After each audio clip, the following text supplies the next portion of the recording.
അമേരിക്കയിലെ വിശേഷം ഒന്ന് പറഞ്ഞിട്ട് തുടങ്ങും. എന്നാൽ അവിടെ പോയിട്ടൊക്കെ എന്തായി കാര്യങ്ങളൊക്കെ? കാരണം നമ്മൾ ഇപ്പോൾ കണ്ടിട്ട് തന്നെ 6-7 മാസമായല്ലോ നമ്മുടെ പ്രോഗ്രാമിൽ വന്നിട്ട്. മൈത്രേനോട് വന്നതിന് ശേഷം ഇപ്പോൾ ആദ്യത്തെ പ്രോഗ്രാം ഇതാണോ നാട്ടിലെത്തിയതിന് ശേഷം? അതെ അല്ലേ? Okay okay. അപ്പോൾ എന്തായിരുന്നു അവിടുത്തെ യാത്രയെ പറ്റിയൊന്നൊരു പറഞ്ഞ് കേൾക്കാൻ വളരെ താല്പര്യമുണ്ട്. ഞാൻ അമേരിക്കയിൽ പോയി വരുന്നെന്ന് പറഞ്ഞാൽ സത്യത്തിൽ ഒരു വ്യത്യാസവും ഇല്ല. ഞാൻ മലയാളികളുടെ കൂടെയല്ലേ ജീവിക്കുന്നത്. ഒരു രാജ്യത്ത് പോയി എന്നുള്ളതല്ലാതെ ആ രാജ്യത്തെ ജനതയെ എന്ന് പറഞ്ഞാൽ യഥാർത്ഥത്തിൽ അവിടെ കുടിയേറി പാർത്തവരല്ലാത്ത ആൾക്കാരെ ഞാൻ കാണുന്നേ ഇല്ല. പിന്നെ അവിടെ കുടിയേറി പാർത്തവരേ ഉള്ളൂ. ഒരു തലമുറ 2 തലമുറയ്ക്ക് അപ്പുറത്തുള്ളവർ മാത്രമേ ഉള്ളൂ. അപ്പോൾ അമേരിക്കൻ, പക്ഷെ ഇന്ത്യയിൽ നിന്ന് പോയ അമേരിക്കക്കാരായി മാറിയിട്ടുള്ള മലയാളികളായിരിക്കുന്ന ആൾക്കാരുടെ ഒരു സെൻസിബിലിറ്റി അതിൻ്റെ ലോകം അറിയാം. അതല്ലാതെ ഞാൻ അമേരിക്കയിൽ പോയി അവിടുത്തെ നമ്മുടെ നാട്ടിലെപ്പോഴും പറയും സാധാരണ ജനങ്ങളെ കണ്ടു എന്ന് ചോദിച്ചാലില്ല. കാരണം അവിടുത്തെ പബ്ബിലോ അല്ലെന്നുണ്ടെങ്കിൽ കാരണം റോഡിലെങ്ങും മനുഷ്യരെ കാണത്തില്ല.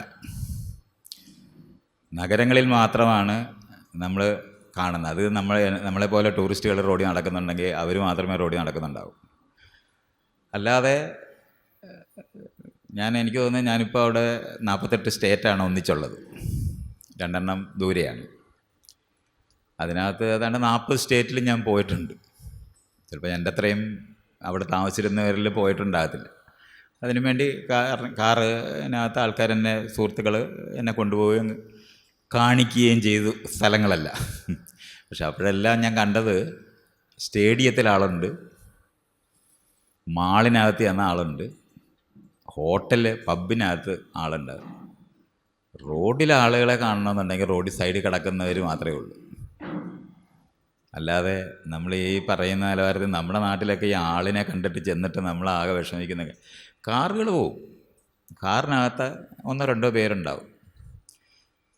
കാറുകൾ അങ്ങോട്ടും ഇങ്ങോട്ടും യാത്ര ചെയ്യുന്നുണ്ടാവും. നമ്മളാരും തമ്മിൽ പരസ്പരം കാണുന്നുണ്ടാകത്തില്ല. അവർ കാണുന്നവരെന്ന് പറയുന്നത് നമുക്ക് ഈ ഇവിടുത്തെ കമ്മ്യൂണിറ്റി എന്നൊക്കെ പറയുന്ന നിലവാരത്തിലൊക്കെ നോക്കിയാൽ ഹൗസിംഗ് കോളനി പോലുള്ള ഒരു സ്ഥലത്ത് മാത്രമാണ് ആൾക്കാർ. അത് തന്നെ വളരെ കുറച്ച് പേരെ അവിടെ ഒന്നിച്ചു കൂടത്തുള്ളൂ. അതിനകത്തൊക്കെ താല്പര്യമുള്ള കുറച്ച് പേര് മാത്രമായിരിക്കും ഒരു സ്ഥലത്ത് ഒന്നിച്ചു കൂടുന്നത്. അങ്ങനത്തെ 1-2 സ്ഥലത്ത് ഞാൻ പോയായിരുന്നു. സ്കൂളുകളിൽ പോയി, കുട്ടികൾ പഠിക്കുന്ന സ്കൂളുകളിൽ പോയി. അവിടെയൊക്കെയാണെങ്കിൽ നമ്മൾ ഈ മനുഷ്യർ നമുക്ക് ചായക്കടയിൽ നിന്ന് ചായ കുടിച്ചിട്ട് കാര്യം പറയാമെന്ന് നമ്മളിപ്പോൾ നമ്മുടെ നാട്ടിലൊക്കെ ആൾക്കാർ വന്നിട്ട് അങ്ങോട്ടും ഇങ്ങോട്ടൊക്കെ നമ്മൾ സംസാരിക്കുന്ന ഒരു ലോകമില്ലേ? അങ്ങനെ ഒരു സംഭവമില്ല. വളരെ ഒറ്റപ്പെട്ട മനുഷ്യരാണ്. നമ്മളിപ്പോൾ ഞാൻ 1 മാസം വരെ താമസിച്ച ഹൗസിംഗ് കോളനിയുണ്ട്. നമ്മളിറങ്ങി ഇങ്ങനെ നടന്നാൽ ചിലപ്പോൾ അറിയാതെ ഒരാൾ അയാളുടെ മുൻവശത്ത് ഈ പുല്ലുമെല്ലാം വെട്ടിക്കൊണ്ടിരിക്കുകയാണെങ്കിൽ കാണാം. അപ്പോൾ കാണുന്ന ഉടനെ തന്നെ എല്ലാവരും ഹായ് എന്ന് പറയും. ഇൻട്രാക്ഷൻ തീർന്നു. ഹായ്, അപ്പോൾ ഗുഡ് ഡേ ആണോ എന്തെങ്കിലും ഒന്ന് പറയുന്നുണ്ടാവും. ഇതിനപ്പുറത്തോട്ട് നിന്ന് സംസാരിക്കുന്നത് അല്ലെങ്കിൽ നമ്മളത് വളരെ റെയറായി സംഭവിക്കുന്ന ഒരു കാര്യം മാത്രം. നമുക്ക് ഇവിടുത്തെ ഈ ബസ് സ്റ്റോപ്പിലോട്ട് ഇറങ്ങിയിരുന്ന 5 മിനിറ്റ് കൊണ്ട് എൻ്റെ ചുറ്റിനും ആൾ കൂടും. വെറുതെ കാര്യം പറഞ്ഞു തുടങ്ങിയാൽ മതി, ആളങ്ങ് കൂടും. അങ്ങനെ ഒരു സംഭവം ഒന്നും നമ്മൾ ഈ മനസ്സിലാക്കുന്ന കേരളത്തിലെ ജനതയെ പറ്റിയൊക്കെ നമ്മൾ പറയുന്ന പോലെ ഒന്നും നമുക്ക് ഒരു യുക്തിയില്ല.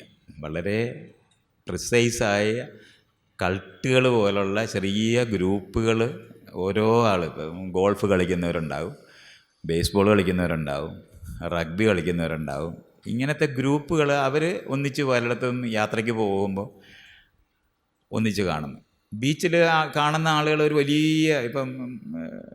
വലിയ ബീച്ചിൽ ഞാൻ അവിടുത്തെ വലിയ ബീച്ചുകളിലെല്ലാം ഫ്ലോറിഡയിലും എല്ലാം പോയായിരുന്നു. മനുഷ്യരിഷ്ടം പോലെ ഉണ്ട്. പക്ഷെ ആരും പരസ്പരം ഉണ്ടെന്ന് വന്നവരല്ലേ. ഇതെല്ലാവരും അവരുടേതായ കൊച്ചൊരു സർക്കിളിനകത്ത് അവരിങ്ങനെ ഇരിക്കുന്നുണ്ടാകും. അവരൊരു കുടുംബം വന്നിരിക്കുന്നുണ്ട്, അവർ പരസ്പരം സംസാരിക്കുന്നുണ്ടാകും. അല്ലാത്ത ഒരു ഇൻട്രാക്ഷൻ എന്ന് പറയുന്നത് വളരെ അപ്പൊളിറ്റിക്കലായ ജനതയാണ്. പൊളിറ്റിക്കലായ ജനത എന്ന് പറയുന്നത് ഈ വോട്ടിടുന്നവരും എല്ലാവരും പരസ്പരമൊക്കെ അറിയുന്നവരും രാഷ്ട്രീയ പാർട്ടിക്കകത്തിരിക്കുന്ന മെമ്പേഴ്സ് ആയിരിക്കുന്ന ആൾക്കാരല്ലാതെ നമ്മൾ ഒരിക്കലും ഒരു പബ്ലിക് എന്ന് പറഞ്ഞിട്ട് നമുക്ക് റോഡിലിറങ്ങി നിന്ന് ഞാൻ കണ്ട് ഇപ്പോൾ ഒരു പോസ്റ്റർ പിടിച്ച ഒരാളവിടെ നിൽക്കുന്നുണ്ട്, ഒറ്റയ്ക്കായിരിക്കും നിൽക്കുന്നത് മിക്കവാറും. അപ്പോൾ എല്ലാവരും അതിലിങ്ങനെ കടന്നു പോകുമ്പോൾ ഒന്ന് നോക്കും. ഒരു 50 പേരെ ഒന്നിപ്പിച്ച് നമുക്ക് അവിടെ കൊണ്ടുവരണമെന്നുണ്ടെങ്കിൽ ഒരു 10 വർഷമെങ്കിലും നമ്മളവിടെയൊക്കെ ജീവിച്ച് അങ്ങനെ കണക്ഷൻ ഉണ്ടായി, ഒരു ഇമെയിൽ കണക്ഷന് ഇങ്ങനെയുള്ള സാധനങ്ങളൊക്കെ ഉണ്ടാക്കാതെ. ഇതിപ്പം എനിക്കൊരു പരിചയം വേണ്ട. ഞാനീ പറയുന്ന നമ്മൾ ഇവിടുത്തെ ഗ്രാമത്തിൽ എവിടെ പോയാലും ഒരു 2 ദിവസം കൊണ്ട് ഒരു 500 പേരെ എനിക്ക് അവിടെ സംഘടിപ്പിക്കാൻ പറ്റും. ഒരുപാടുമില്ല. കേരളത്തിനകത്ത് എവിടെ ഏത് ഗ്രാമത്തിനകത്ത് പോയാലും ഒരു 2-3 ദിവസം കൊണ്ട് ഒരു 500 പേരെ ഞാൻ സംഘടിപ്പിക്കാൻ പറ്റും. അങ്ങനെ ഒരു സംഭവം നമുക്ക് ആ രാജ്യത്തൊന്നും കഴിയുകയില്ല. അതങ്ങനെ അങ്ങ് മനസ്സിലാക്കിയാൽ മതി. വന്നിട്ടുള്ള ലോകം മുഴുവനും ഉള്ള മനുഷ്യരവിടെ ഉണ്ട്, അതൊന്നും ഒരു സംശയം വേണ്ട. ഇപ്പം നമ്മൾക്ക് ബോംബെ നഗരത്തിനകത്ത് ചെന്നാൽ അവിടുത്തെ ട്രെയിനിനകത്ത് കയറുന്നവർ തമ്മിലുള്ള ബന്ധം പോലും അവിടെയൊക്കെ ഞെരുക്കം കൊണ്ടൊക്കെ ആളുകൾ കാര്യം പറഞ്ഞു പോകും. മറ്റേത് അതുമില്ല. കാരണം കൂടുതൽ പേരും കാറിനകത്തായിരിക്കും. ബസ്സിനകത്ത് തീരെ ആളില്ല, ട്രെയിനിനകത്ത് ആരുമില്ല. ദരിദ്രരായ ആൾക്കാർ യാത്ര ചെയ്യുന്ന 2 സ്ഥലമാണ് ബസ്സും ട്രെയിനും. ബാക്കിയുള്ളവർ മുഴുവൻ കാറിനകത്ത്, പ്ലെയിനകത്ത്. പ്ലെയിനാണ് ഏറ്റവും ചീപ്പായിട്ടുള്ളത്. ട്രെയിനിനേക്കാളും ചാർജ് കുറവ് പ്ലെയിനാണ്. അപ്പോൾ ഇതൊക്കെ നമ്മളിങ്ങനെ മനസ്സിലാക്കണം. വേറൊരു ലോകമാണ്. ഒരു ലോകത്ത് എല്ലാ സ്ഥലത്തു നിന്നും എങ്ങനെങ്കിലും കുറച്ച് കാശുണ്ടാക്കി ജീവിക്കണമെന്ന് ആഗ്രഹിക്കുന്നവരെല്ലാവരും കൂടെ ചെന്നിരിക്കുന്ന നാടാണത്. മറ്റേ നാട്ടിലെ ഈ രാഷ്ട്രീയമൊക്കെ പറഞ്ഞ് സാമൂഹ്യ മാറ്റം പറയുന്നവരാരും അല്ല ഈ അവിടെ പോയിട്ടുള്ളത്.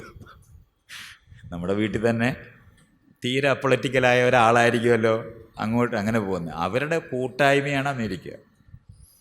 അതുകൊണ്ട് അതിനകത്തൊന്നും നമുക്ക് അത്ഭുതപ്പെടേണ്ട കാര്യമൊന്നുമില്ല. അപ്പോൾ ആ നിലവാരത്തിൽ ഈ ഒരു പൊളിറ്റിക്കലായ ഒരു കാര്യം ഞാൻ അവിടെ പോയി ആൾക്കാരുമായിട്ട് സംസാരിക്കുകയോ പറയുകയോ ഒന്നും തീരെ മിനിമം ആണ് ഉണ്ടായത്. മലയാളികൾ മാത്രമാണ് ഞാൻ ഒറ്റ ദിവസം ഇംഗ്ലീഷിൽ സംസാരിച്ചത് 5 മാസത്തിൽ. അത് എൻ്റെ ഒരു കൂട്ടുകാരൻ ഒരു ഫ്രഞ്ചുകാരിയെ കല്യാണം കഴിച്ചു വന്ന്, അതുകൊണ്ട് അവരെന്നോട് കുറേ കാര്യങ്ങൾ, അപ്പോൾ ഇയാൾ പറഞ്ഞിട്ടിങ്ങനെ ഞാനിങ്ങനെ വേറെ ചില വിഷയമൊക്കെ പറയുന്ന ഒരു വിദ്വാനാണെന്ന് പറഞ്ഞുകൊണ്ട് അവർ ഇൻട്രസ്റ്റിംഗ് ആയിട്ട് എന്നോട് ചോദിച്ചുകൊണ്ട് ഒരു ദിവസം ഞാൻ ഇംഗ്ലീഷ് വേണ്ടി. അത് കഴിഞ്ഞിട്ട് ഞാൻ ബാംഗ്ലൂർ വന്നിട്ട് രാവിലെ തൊട്ട് വൈകുന്നേരം വരെ ഇംഗ്ലീഷ് വേണ്ടേണ്ടി വന്നു. കാരണം 1-2 ആന്ധ്രാക്കാരെന്നോട് വേണ്ടി ഇംഗ്ലീഷ് വേണ്ടേണ്ടി വന്നു. അപ്പോൾ ഞാൻ അവരോട് പറഞ്ഞ്, എന്തൊരു അത്ഭുതമാണ്, അമേരിക്കയിൽ പോയിട്ട് ഞാൻ ഒരു ദിവസമാണ് ഇംഗ്ലീഷ് വേണ്ടിയത് എന്നൊക്കെ ഞാൻ പറഞ്ഞിങ്ങനെ തമാശ പറഞ്ഞു. അതുകൊണ്ട് വെറുതെ അമേരിക്കയെ പറ്റി ആ ലെവലിൽ എന്നോട് ചോദിച്ചിട്ട് ഈ അനുഭവം ജ്ഞാനം എന്നൊക്കെ പറയുന്നത് ഇല്ല. ഇവിടെ ഇരുന്നപ്പോഴൊക്കെ ഉള്ളതും പത്രങ്ങളിലൂടെ കിട്ടിയതും പിന്നെ അവിടുത്തെ മലയാളികളായിരിക്കുന്ന ഇപ്പം എന്നെ വിളിച്ച് വീട്ടിൽ കൊണ്ടുപോയി താമസിപ്പിക്കുമ്പം ഞാൻ പറയുന്നത് കേൾക്കണമെന്ന് ആഗ്രഹമുള്ള കുറച്ച് മനുഷ്യരായത് കൊണ്ട് അവർ കുറച്ച് പൊളിറ്റിക്കലായിട്ട് സംസാരിക്കുന്നവരുടെ ഇടയിലൂടെ വന്നിരിക്കുന്ന കുറച്ച് കാര്യങ്ങൾ എനിക്കറിയാം. അതല്ലാതെ എന്താണ് കോന്തം കൊല്ലത്ത് പോയി അതിന് പകരം ഇനി തൊട്ട് മൈത്രേയൻ അമേരിക്ക പോയി എന്ന് പറയുന്ന പോലെ പറയാൻ കൊള്ളാവുന്നൊരു പോക്കാണ്. അത് കഴിഞ്ഞ തവണയും അങ്ങനെ തന്നെയാണ്. ഞാനിപ്പോൾ 1 വർഷത്തോളമായി ഞാൻ അവിടെ 2 തവണ ഇങ്ങോട്ട് പോയപ്പോൾ 1 വർഷം ജീവിച്ചിട്ടുണ്ട്. ഏറ്റവും കൂടുതൽ സ്റ്റേറ്റ് കണ്ടിട്ടുള്ള ചിലപ്പോൾ മറ്റവിടെ തന്നെ ഉള്ള അമേരിക്കക്കാർ ഞാൻ കണ്ടത്രയും സ്റ്റേറ്റ് കണ്ടിട്ടുണ്ടാകത്തില്ല. ഇതൊക്കെ ശരിയാണ്. മലയും കണ്ടിട്ടുണ്ട്, നദികൾ കണ്ടിട്ടുണ്ട്, മഞ്ഞ് കണ്ടിട്ടുണ്ട്, അതിനകത്തെല്ലാം തലകുത്തി ചാടി ഇതെല്ലാം ചെയ്തിട്ടുണ്ട്. സാമൂഹ്യ രാഷ്ട്രീയ മേഖലയിലുള്ള ഇവിടെ ഇരുന്നിട്ടുള്ള അറിവും അല്ലാതെ ആ രാജ്യത്ത് പോയി എനിക്ക് പ്രത്യേകിച്ചൊന്നും സംഭവിച്ചിട്ടില്ല. അതെ.